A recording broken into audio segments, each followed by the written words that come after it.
Some users have reported they cannot remotely connect to target PCs because of this error. If this is also happening to your PC, here's how to resolve the error. First, ensure that the remote desktop feature is enabled on both PC that you're trying to connect to and the PC you're using. To do it, open Settings, search for Remote Desktop Settings, turn on the setting, then click Confirm. Next up, run the Network Adapter Troubleshooter. Do it by opening Settings, click System, choose Troubleshoot, select Other Troubleshooter, then click the Run Network Adapter Troubleshooter. Now in the prompt, select Next, select I'm having a different problem option,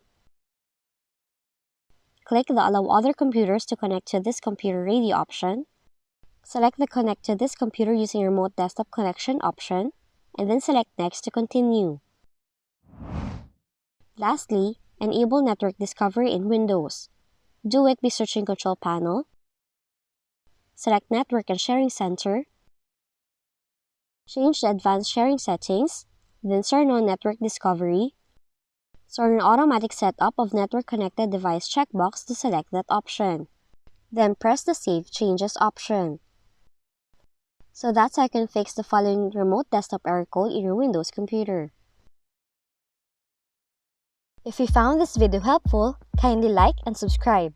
You may also click and turn on the notification bell so you can be notified from whenever we release new videos.